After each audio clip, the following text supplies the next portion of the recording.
When Diplomacy Die's ambassador, Elena Martinez, had been in worse situations before, but never one where the fate of 12 million human lives hung on her next words. The conference room aboard neutral station Omega-7 felt smaller than usual, despite its massive viewing ports showing the endless expanse of space. Across the polished metal table sat 3 representatives of the Viridian Collective, their insectoid bodies perfectly still, their compound eyes reflecting the station's artificial lights like black mirrors. A silence stretched between them, like a taut wire ready to snap. Alana had been Earth's top diplomatic negotiator for 15 years, had brokered peace treaties between warring alien factions, had convinced the Altarian Empire to spare refugee fleets. She had never failed to find common ground until today. The lead Viridian, identified only as Unit Prime 7, finally spoke. Its voice came not from any visible mouth, but seemed to emanate from its entire body, a disturbing harmonic vibration that made Elena's teeth ache. Human Ambassador Elena Martinez, the Collective's decision is final. Your species will evacuate the following colonies within 72 of your Earth hours. A holographic display materialized above the table, showing 12 star systems each. One home to human settlements ranging from agricultural colonies to mining operations to research stations. Elena recognized each one. New Tasmania, where her brother had moved with his family to start a farming commune. Kepler Station, where breakthrough medical research was extending human lifespans. Titan's Rest, a mining colony that employed 50,000 workers. These colonies violate the territorial integrity of space designated for collective expansion. Unit Prime 7 continued, its emotionless tone making the words even more chilling. Your species has 47 standard years remaining on your probationary membership in the Galactic Council. The Collective does not wish to make this a permanent solution to the human problem. Elena felt her diplomatic training kick in, suppressing the rage that threatened to boil over. The human problem. As if humanity's very existence was something to be solved rather than celebrated. She had heard whispers in council sessions, seen the way some of the older species looked at humans like an infestation that had somehow gained sentience. The colonies you've identified were established in accordance with all galactic settlement protocols, Elena said, her voice steady despite the fury building inside her. Survey teams confirmed no existing claims on those systems. No sentient life was displaced. Every survey record is public and available for review. Unit Prime 7's head tilted slightly, the only movement it had made since the meeting began. Survey protocols are irrelevant. The Collective has determined these systems are required for our expansion. Your species will comply or face consequences. Elena leaned forward. What kind of consequences? Complete sterilization of all human presence in the designated systems. Total elimination of human genetic material, infrastructure, and cultural artifacts. Your species will serve as an example to other probationary members who might consider territorial disputes with established collective interests. The words hung in the air like poison gas. Elena had negotiated with warmongers before. Species. That threatened violence to get what they wanted. But there was something different about the Viridians. They weren't making threats. They were stating facts, as if the extermination of 12 million humans was as inevitable as stellar rotation. You're talking about genocide, Elena said quietly. We are discussing territorial adjustment, Unit Prime 7 replied. The Collective does not recognize individual biological units as significant variables in resource allocation decisions. Elena's blood ran cold.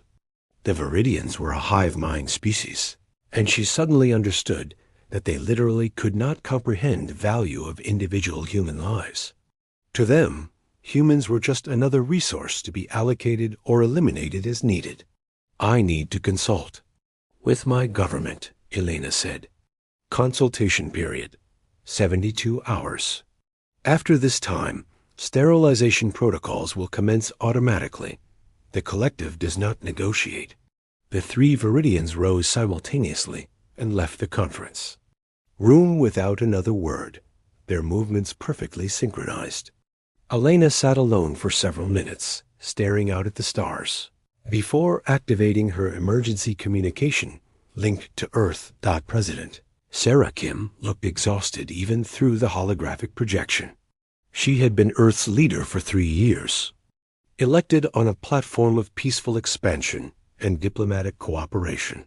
Her background as a military strategist from the old Earth conflicts was something she rarely mentioned anymore. Elena could see her jaw tighten as she listened to the report. 12 million people, President Kim said finally. They want us to abandon 12 million people. I've reviewed the collective's military capabilities, Admiral Sean Rodriguez said from his position beside the president. They have over 2,000 ships in their primary fleet alone. We have maybe 40 vessels that could be considered military grade, and half of those are converted mining ships with weapons bolted onto them. Elena watched the president's face as she processed the numbers. Sarah Kim had commanded forces during the last corporate wars on Earth, back when humanity was still fighting itself instead of exploring the galaxy. She understood military mathematics better than most. What about the Galactic Council? President Kim asked. Surely they won't allow outright genocide. The Council operates on consensus, Elena replied. The Viridians are a founding member, with significant influence. They've framed this as a territorial dispute, not genocide. By the time we could get a hearing, let alone a resolution, the 72 hours would be over. Dr. James Wright, Earth's chief xenobiologist and Elena's longtime friend, leaned into the projection range. His usually cheerful demeanor was replaced by grim determination. I've been studying Viridian behavior patterns since Elena first reported their demands. Their hive mind structure makes them incredibly efficient, but it also makes them predictable. They think as one entity, which means they can't adapt quickly to unexpected variables. What are you suggesting? President Kim asked. I'm suggesting that maybe it's time humanity stopped trying to play by everyone else's rules, Dr. Wright said quietly. The Viridians see us as insignificant because we're individuals rather than a collective. They can't understand our capacity for independent thought, for sacrifice, for doing things that don't make logical sense. Elena had known James since their university days. She had never heard him speak with such cold calculation in his voice. James, what exactly are you proposing? I'm proposing we give them what they asked for, he said. A demonstration of what the human problem really looks like when we stop trying to be diplomatic. Admiral Rodriguez straightened. Dr. Wright, we're outnumbered 50-1. Even if we mobilized every ship in the fleet, every colonial defense vessel, every converted cargo hauler with a pulse cannon, we couldn't match their firepower. Who said anything about matching their firepower? Dr. Wright smiled, but there was no warmth in it. Humanity didn't conquer Earth by being the strongest species on the planet. We did it by being the most adaptable, the most persistent, and, when necessary, the most ruthlessly creative. President Kim was quiet for a long moment. Elena could see her weighing options, calculating probabilities, considering alternatives that Elena couldn't even imagine. Finally, she spoke. Elena, I want you to return to Earth immediately.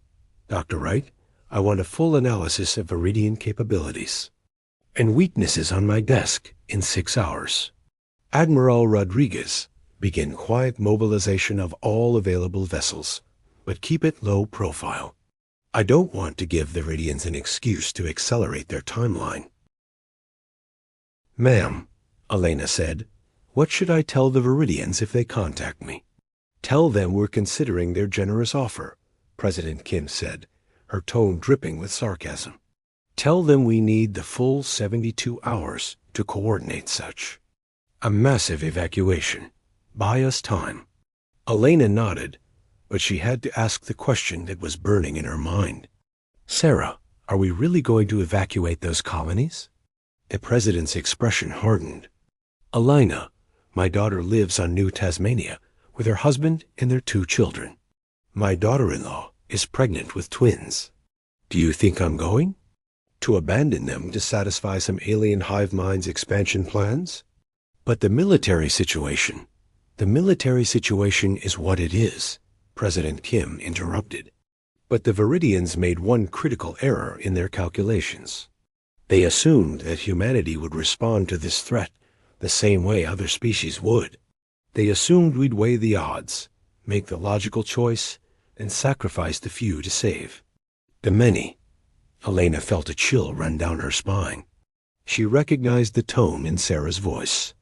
It was the same tone she had used during the corporate wars, when she'd led seemingly impossible missions that had somehow succeeded through sheer audacity and careful planning. What they don't understand, President Kim continued, is that humans don't make logical choices when their families are threatened. We make human choices, and human choices have a way of changing the odds. The communication ended, leaving Elena alone in the conference room once again. She looked out at the stars, thinking about her brother and his family on New Tasmania, about the 50,000 miners on Titan's Rest, about 12 million human lives hanging in the balance. Elena had spent her career believing that every conflict could be resolved through negotiation, that there was always a way to find common ground between civilized species. The Viridians had just taught her that not every species was civilized, and not every conflict could be resolved with words. She opened a communication channel to the Viridian delegation. Unit Prime 7 appeared on her screen, its compound, eyes reflecting no emotion, no understanding of what it had just set in motion. Unit Prime 7, Elena said, her diplomat's mask firmly in place. I have consulted with my government. We will need the full 72 hours to coordinate the evacuation of our colonies. It's a complex logistical challenge. Acceptable. Evacuation will proceed according to galactic refugee protocols. Any delay beyond the specified time frame will result in immediate sterilization procedures. Elena took a deep breath. What she said next would be recorded, transmitted across the galaxy, and remembered long after this crisis was resolved one way or another. Unit Prime 7, I want you to understand something about humanity. We are a species that evolved on a planet that tried to kill us every single day for millions of years. Predators, diseases, natural disasters, ice ages, asteroid impacts, volcanic eruptions. Earth threw everything it had at us, and not only did we survive, we thrived. The Viridian's head tilted slightly, the only sign that it was processing her. Words. We learned to adapt, to overcome, to turn every obstacle into an opportunity. We learned to work together when we had to, and to think independently when we needed to. Most importantly, we learned that sometimes the only way to win is to change the rules of the game entirely. Elena leaned closer to the camera, her voice dropping to barely above a whisper. You want to know what the human problem really is? It's not that we're territorial or aggressive or illogical. The human problem is that we're the species that looked at an entire planet trying to exterminate us and said, is that all you've got? The human problem is that we don't know how to. Quit. She paused, letting her words sink in. You have 72 hours to discover exactly what that means. Alana cut the communication and began preparations for her return to Earth. Behind her, through the viewing port, she could see the running lights of Viridian ships moving into position around the human colonies. They thought they were positioning themselves for a simple extermination operation. They had no idea they were about to learn why humanity was the only species in the galaxy that had turned their home. Planet's attempts at genocide into a civilization spanning the stars. Asterisk, when humans stopped playing fair DR. James Wright had not slept. In 36 hours, but his mind had never been clearer. The underground command center beneath Geneva hummed with activity as humanity's greatest minds worked on what would later be called the most audacious military strategy in galactic history. Around him, holographic displays showed real-time data on Viridian fleet movements, psychological profiles of hive mind species, and the technical specifications of every human vessel that could be converted into a weapon. The beauty of fighting a hive mind, James explained to the assembled war council, is that they can't comprehend true chaos. Every decision they make is calculated, coordinated, and logical. They expect their enemies to behave the same way. President Kim studied the tactical displays with the focused intensity that had made her legendary during the corporate wars. What exactly are you proposing, James? I'm proposing we give them a war unlike anything they've ever experienced, he replied, calling up a new holographic model. The Viridians have positioned their primary fleet in 3 groups, each one targeting a cluster of our colonies. Standard military doctrine would say we should concentrate our forces and try to defend the most valuable targets. Admiral Rodriguez nodded grimly. Which is exactly what they expect us to do. And with their numerical advantage, they'd crush. Use piecemeal. Exactly. So instead, we're going to do something that makes no logical sense. James manipulated the display, showing human ships scattered across dozens of different positions. We're going to split our forces into the smallest possible units and attack everywhere at once. That's suicide, Admiral Rodriguez said flatly. Individual ships against their battle groups? Individual ships using weapons they've never seen before, employing tactics they can't predict, operated by crews that can make independent decisions faster than their collective consciousness can. Process. James's smile was predatory. The Viridians think in terms of efficiency and logical resource allocation. They're about to discover that humanity's greatest strength has always been our ability to do things that don't make sense. President Kim leaned forward. Show me the weapons. James activated another display, this one showing technical schematics that looked like they had been designed by someone with a very creative and very disturbing imagination. We've been working on these for the past 30 hours. Remember, we're not trying to match their firepower. We're trying to break their minds.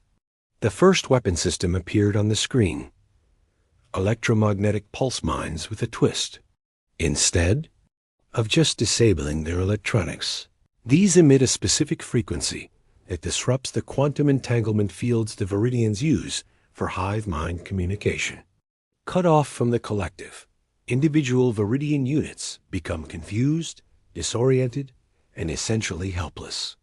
How many can we produce? Admiral Rodriguez asked. We already have 12,000 ready, with production facilities on 15 different worlds working around the clock, James replied. But that's just the beginning.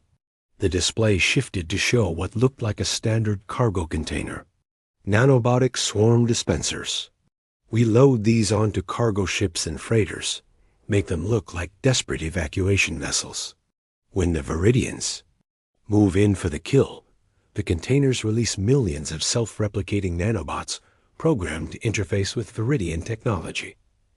Interface how? President Kim asked. They convince the Viridian ships that other Viridian ships are actually human vessels in disguise. The nanobots feed false sensor data directly into their navigation systems. Within minutes, their own fleet starts attacking itself. Elena Martinez, who had arrived from Omega-7 just hours earlier, stared at the display in horror and admiration. James, this is psychological warfare on a scale I've never imagined. We're not done yet, James said, bringing up the final component of his plan. This is the part that turns a defensive action into a permanent solution to the Viridian threat. The display showed a network of communication satellites positioned throughout human space. Quantum broadcasting array. Every engagement we have with the Viridians will be recorded and transmitted in real time to every species in the galaxy. We're not just going to defeat them. We're going to make sure everyone sees exactly how we do it. President Kim understood. Immediately. You want to send a message to the entire galaxy. I want to send a very specific message, James confirmed. That humanity doesn't just defend itself. When threatened with extinction, we become something that makes extinction preferable to continued aggression. Admiral Rodriguez was studying the tactical projections. The timing has to be perfect. If even one part of this fails, we lose everything. Then we make sure nothing fails, President Kim said quietly. How long do we have? 18 hours until the Viridian deadline, Elena reported. But there's something else you need to know. I've been monitoring their communications. They're not just planning to sterilize our colonies. They're planning to use this as a demonstration for the entire Galactic Council. They want to show what happens to species that don't comply with collective interests. The room fell silent as the implications sank in. This wasn't just about 12 human colonies. This was about humanity's future in the galaxy, and possibly the future of every other species that might someday find themselves in the collective's path. Then we make sure their demonstration doesn't go as planned, President Kim said. James, implement your plan. Rodriguez, get our people into position. Alana, I want you to send one final message to the Viridians. What should I tell them? Tell them we've completed our evacuation preparations. Tell them we're ready to begin the process. And tell them that humanity appreciates their patience with our logistical challenges. 16 hours later, the Viridian primary fleet moved into position. Around New Tasmania, Unit Prime 7 observed the approach with the satisfaction of a perfectly executed plan. The human colony below showed all the signs of hasty evacuation. Ships launching from the surface, emergency beacons activating, and the chaotic energy. Signatures of a civilization in panic. It was exactly what the collective had expected from a primitive species, faced with superior force. The humans were following the logical path of retreat, abandoning their territory to preserve their population. It was efficient, rational, and completely predictable. Unit Prime 7 opened a communication channel to the fleeing human vessels. Human ships, you are ordered to maintain current trajectory and submit to inspection. Any deviation will result in immediate destruction. The response came from what appeared to be a converted cargo hauler, its hull scarred and patched, its energy signature barely registering on Viridian sensors. Viridian Fleet, this is Captain Sarah Chun of the merchant vessel Lucky Strike. We're carrying civilian refugees from the colony. Please allow us to complete our evacuation. Compliance noted. Maintain trajectory and prepare for inspection.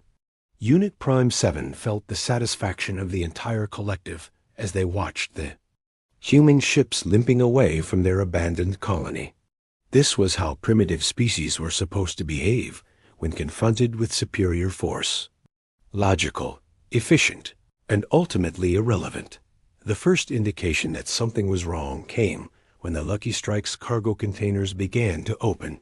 Captain Sarah Chun, great-granddaughter of Admiral Chun Rodriguez and veteran of 3 Colonial conflicts, watched her tactical display with grim satisfaction as millions of nanobots swarmed out of her ship's hold. Around her, the crew of the Lucky Strike worked with the precise efficiency of a team that had trained for this moment their entire lives. Nanobots deployed, her tactical officer reported. Infiltration of Viridian systems beginning now. All ships, this is Strike Leader, Sarah broadcast on the encrypted human frequency. Execute protocol chaos in 3.2.1. Mark.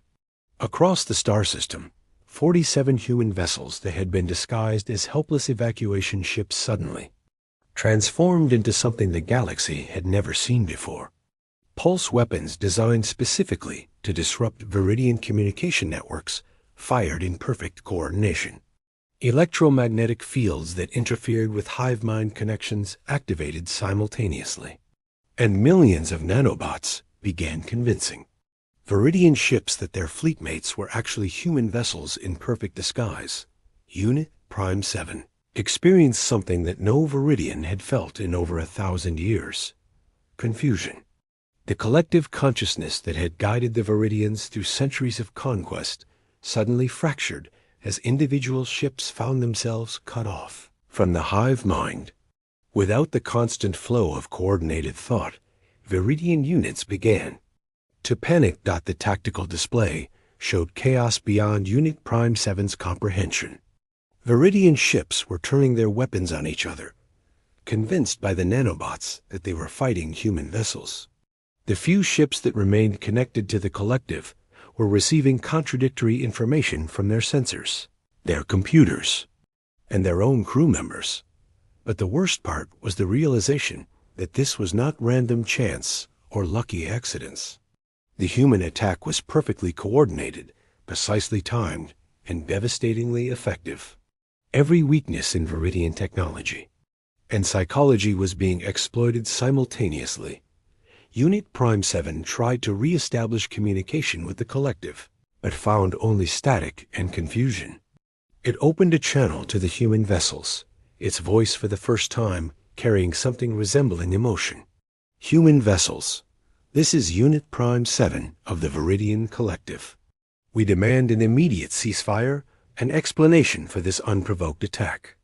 The response came from the same cargo hauler that had seemed so helpless just minutes earlier. But now Captain Chun's voice carried the cold authority of someone who held all the cards.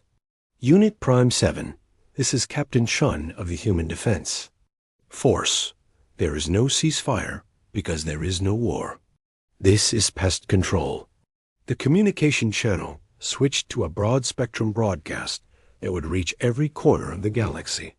Captain Chun's image appeared on screens throughout the Viridian fleet, but Unit Prime 7 realized with growing horror that it was also being transmitted to the Galactic Council, to every spacefaring species, to every corner of civilized space. Citizens of the galaxy, Captain Chun began, her voice calm and professional. You are witnessing the final moments of the Viridian Collective's threat to peaceful species. The Collective demanded that humanity abandon 12 million civilians or face extinction. They believed that their superior numbers and technology made them invincible. The display showed real-time footage of the Viridian fleet destroying itself.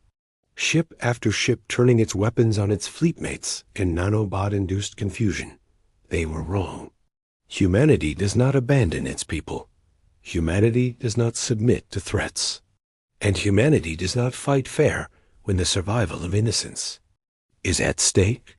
Unit Prime 7 tried desperately to regain control of its ships, but the nanobots had infiltrated every system. The few vessels that weren't attacking each other were drifting helplessly, their crews cut off from the collective consciousness that had guided them their entire lives. The Viridian Collective made a critical error, Captain Chun continued. They assumed that because humanity is young, we are weak. They assumed that because we value individual life, we cannot act collectively. They assumed that because we seek peace, we are incapable of war. The tactical display showed the systematic destruction of the Viridian fleet, not through superior firepower, but through the methodical exploitation of every weakness in their collective psychology. Today, the galaxy learns what happens when humanity stops playing by everyone else's rules and starts playing by our own. The Viridians wanted to demonstrate what happens to species that oppose the collective. Instead, they have demonstrated what happens to species that threaten human civilians. Unit Prime 7 found itself alone on the bridge of a dying ship, cut off from the collective for the first time in its existence. The silence in its mind was deafening, terrifying, and absolute. Any species that believes it can threaten human colonies, human civilians, or human children should study this engagement carefully, Captain Chun said, her voice carrying across the galaxy. We are not the strongest species in the galaxy. We are not the most advanced. We are not the most numerous. But we are the species that survived on a planet that tried to kill us every day for millions of years. The last Viridian ship exploded in a cascade of brilliant light, taking with it the final remnants of a fleet that had considered itself invincible just hours earlier. We are the species that looked at extinction and said, "Not today." We are the species that turns every disadvantage into an advantage, every weakness into strength, every threat into an opportunity to become something our enemies never expected. Captain. Chun's image disappeared, leaving the galaxy to contemplate what they had just witnessed. The Viridian Collective, one of the most powerful military forces in known space, had been completely destroyed by a species they had dismissed as primitive and insignificant. Asterisk. On Earth, President Kim watched the tactical displays with satisfaction. The Viridian fleet was gone, the colonies were safe, and the galaxy had received a very clear message about the consequences of threatening humanity. "Ma'am," Admiral Rodriguez said quietly, "we're receiving communications from over 30 different species requesting non-aggression pacts with humanity." President Kim smiled. "Tell them we're always happy to discuss peaceful cooperation with civilized species. As for the uncivilized ones," she gestured toward the displays, showing the wreckage of the Viridian fleet, "I think they've received our message." Dr. Wright looked up from his analysis station. "The beautiful thing about this victory is that we didn't just defeat the Viridians. We've fundamentally changed how the galaxy perceives humanity. They'll never underestimate us again." Elena Martinez, still processing the scale of what had just occurred, had one final question. "What happens now?" President Kim's expression grew serious. "Now we make sure this never happens again. We build defenses, we form alliances, we continue to explore and grow. But most importantly, we remember that the price of peace is eternal vigilance." She looked around the command center at the faces of the people who had just saved 12 million lives through audacity, creativity, and sheer human stubbornness. The Viridians wanted to solve the human problem. Instead, they've created the human solution. And that solution is simple. We protect our own, no matter the cost, no matter the odds, no matter what rules we have to break to do it. The galaxy would remember this day as the moment when humanity announced its presence as a force that could not be ignored, could not be intimidated, and absolutely could not be underestimated. The species that had survived ice ages, asteroid impacts, and their own planet's attempts at genocide had just proven that they were exactly as dangerous as their history suggested. The human problem, as it turned out, was that humans solved problems in ways that changed the entire equation. And the galaxy would never be the same. Asterisk.